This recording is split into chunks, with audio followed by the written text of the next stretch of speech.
just hit 50 miles for the week. My PR, I've never ran that much. I've never had a 50-mile week. It's my first 50-mile week.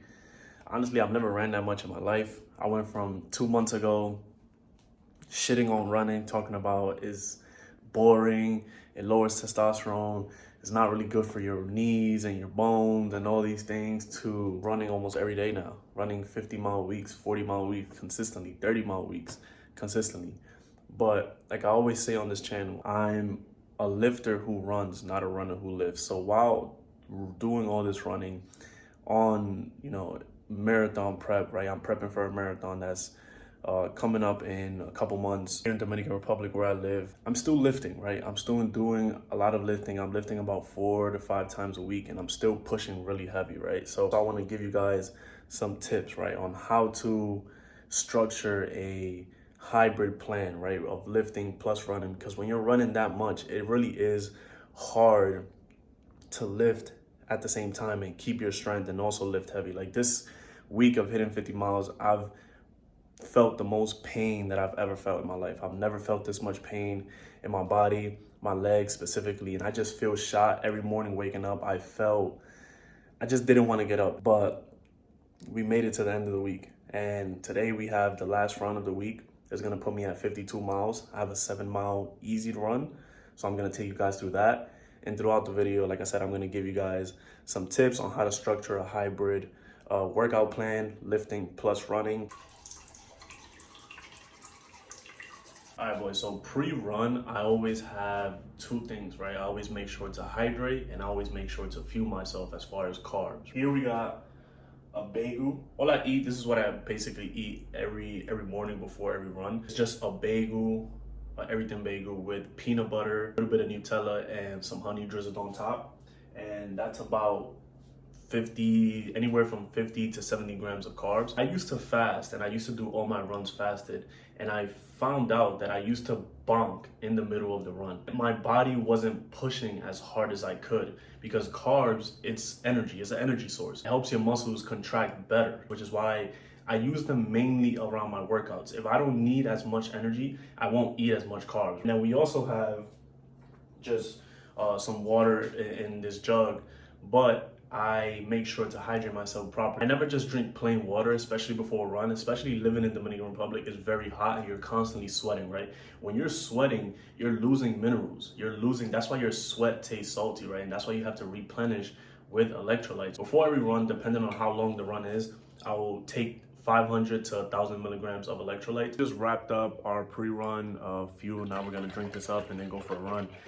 And that's the first tip, right? You have to really lock in your nutrition when it comes to hybrid training and becoming a hybrid athlete, lifting plus running, because that's a lot of training. That's a lot of tension going into your body when you're doing both, especially at a high level. Pre-workout fuel, pre-run fuel, pre-lift fuel. These things are extremely important. Like I said, I used to fast, but now that I'm running and I tried fasted workouts, I didn't perform as well. You got to think about it like a car. A car, if it doesn't have gas, it won't run. And that's how the body is. If you don't put gas, if you don't put fuel into the body, it won't perform as well. Glycogen that comes from carbs are what gives your muscles energy to contract and to perform. And if you're low on glycogen, you're not gonna perform as well. Personally, like when I'm fueled up properly, I feel like I can train forever. So pre-fuel is extremely important, but also when it comes to diet, prioritizing protein, especially on a hybrid plan as a hybrid athlete, lifting plus running, is also non-negotiable. After your runs, after your lifts, your body breaks down muscle fibers. So it's extremely important to get in a lot of protein, because it allows the body to rebuild all those teared muscle fibers. I try to aim for at least 40 to 50 grams of protein per meal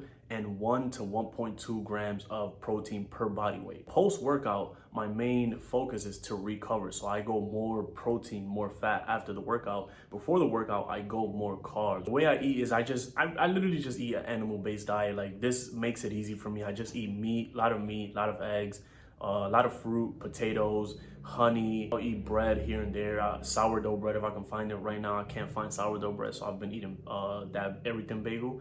But basically, that's just it. Simple animal-based diet. I try to eat a pound of meat every single day. Some days I eat close to 2 pounds, and simply is because in 1 pound of meat is 80 to 100 grams of protein. So it just makes it easy for me to get a whole bunch of protein. Pound of meat per day and 6 to 10 eggs per day. That's kind of the non-negotiables that I have. I don't really use protein powders as much simply because I don't need it. Like, I get all the protein from Whole Foods. In my opinion, that's complete protein is better. And also these protein powders really have like shitty ingredients. It's not really good for your health internally, but if you can find a protein powder that's clean, then go for it. But yeah, we're gonna go for a run, and then I'm gonna give you guys the second tip.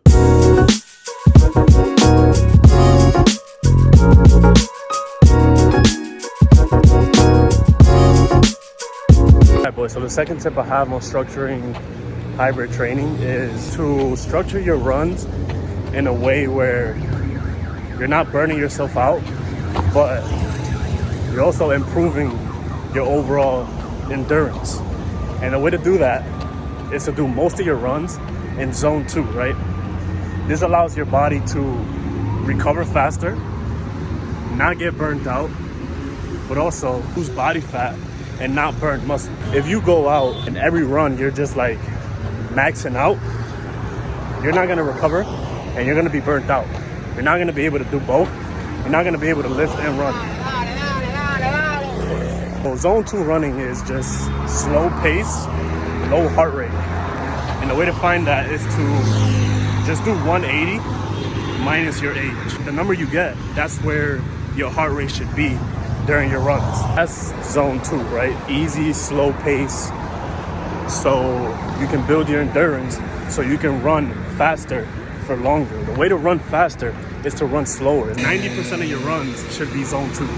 And then you add in 2 speed workouts throughout the week. That's what I do, right? 1 tempo threshold run, 1 track workout, 1 speed work. Go work country shit, motorcycle every second. But my other runs are just boring, slow pace to build my aerobic base. This allows you to burn more calories throughout the day, so you can eat more calories, right? The more you burn, the more you can eat. That's the whole name of the game. The more calories you burn, you'll be in a deficit. So you need to eat more because you're also lifting, right? And both of these things take a lot of fuel. These runs, zone 2 runs, they're easy.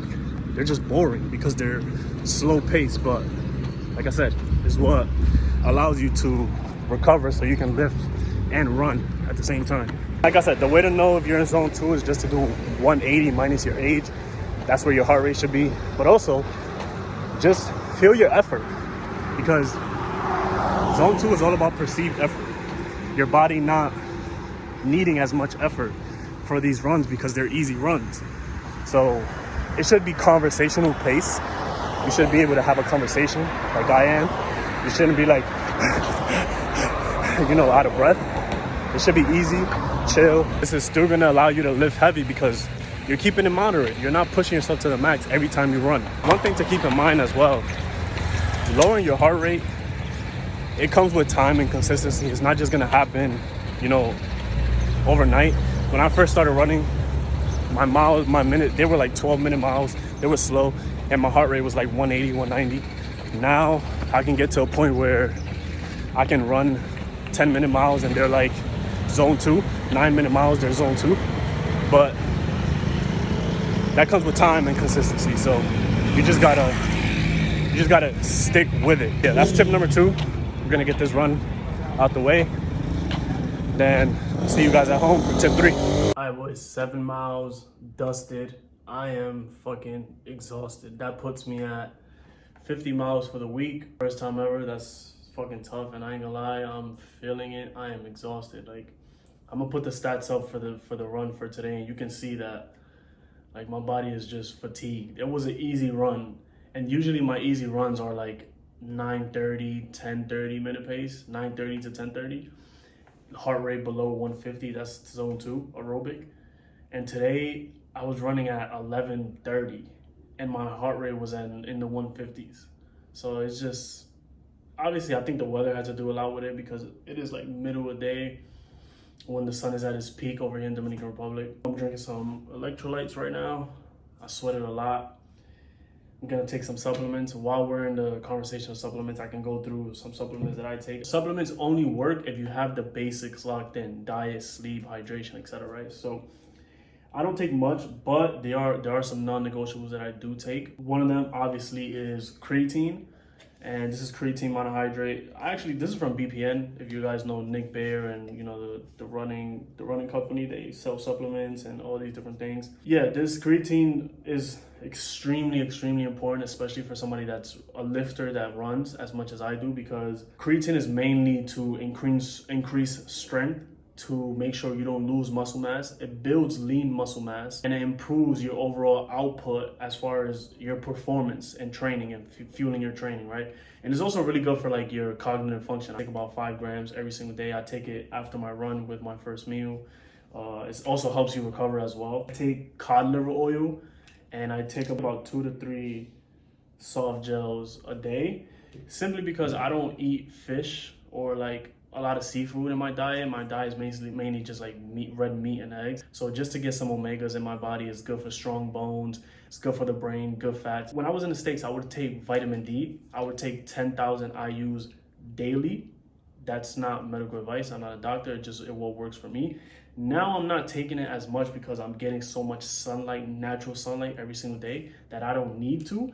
But there's certain days where it's cloudy and the IU is not that high. That's when I'll take it. Yeah, extremely important. Vitamin D3. If you're in a place that the sun is just not as out, and you're not getting as much sunlight as you would want to, vitamin D is extremely important. 5,000 to 10,000 IUs per day. Make sure to take vitamin K too, to avoid any types of any sort of calcification. And then the last one I take, which I don't have right now because I ran out, but it's just a multivitamin, and it's also to boost testosterone levels, immune function, all these things. And it's made up of 4 supplements, natural supplements. It's 2 herbs and 3 minerals. So it's boron, magnesium, zinc, 3 minerals, natural, and Tonkat Ali and Fork Shalai. It's 2 herbs, natural herbs. Oh, and electrolytes, right? Electrolytes. I don't know if electrolytes is a supplement, but I take obviously electrolytes as well. Post-run meal going down. We got a staple Dominican Republic meal. We got rice, a little bit of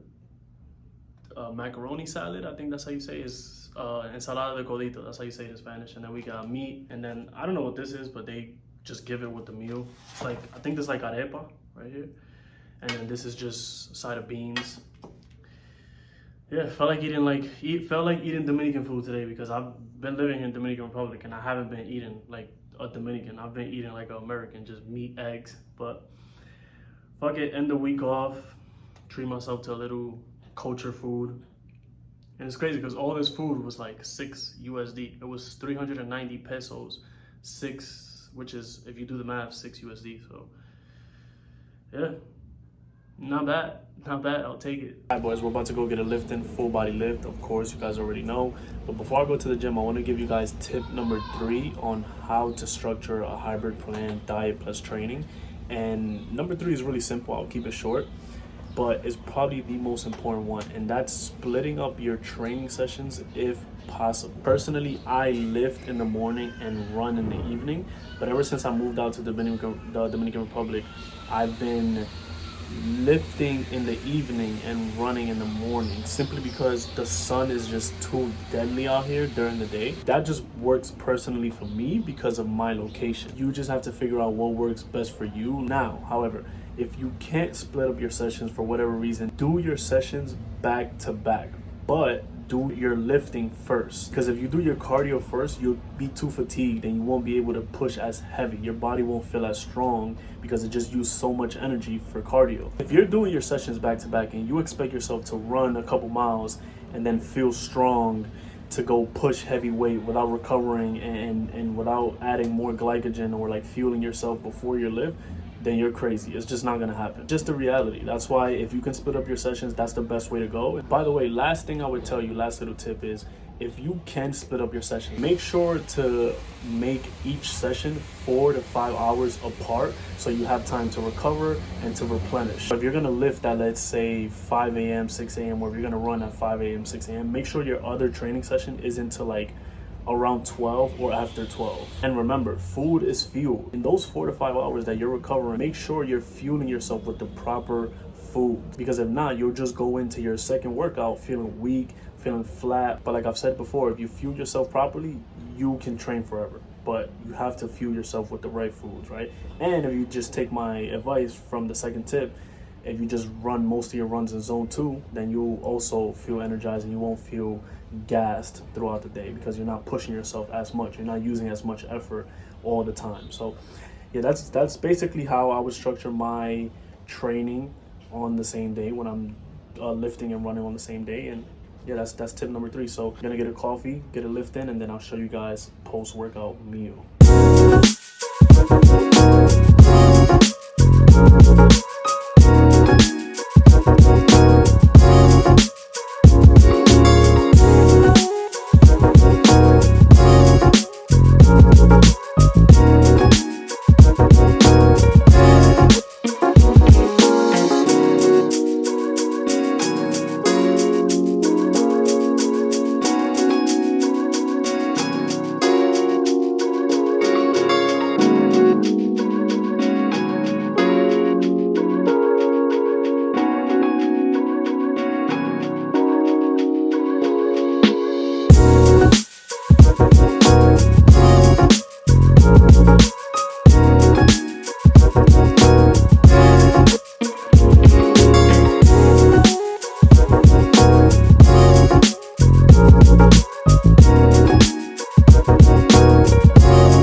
Post-lift meal, we got 5 whole eggs, 2 extremely ripe bananas, and 2 pieces of bacon. So 5 whole eggs, that's about 30 to 36 grams of protein.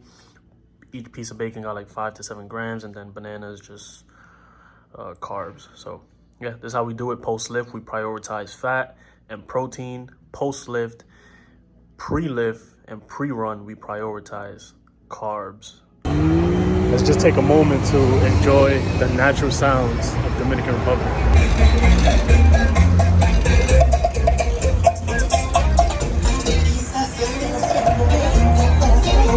All right, boys, so as you can see, for the last meal, we had more Dominican food. This is usually like more of a high calorie day for me, because I'm eating rice twice, I'm eating beans twice, I'm just eating Dominican culture way twice. You know, I went over to visit some family today, and they told me they had cooked a big meal to come over and spend time with them. So yeah, that's how we ended off the night. I just went to go over there, chill, eat, then I just came back home, and that was it. But that's basically it for the video. I hope you guys enjoyed the video. I hope you guys found some value. If you guys have any questions, leave a comment down below, and I'll see you guys on the next video.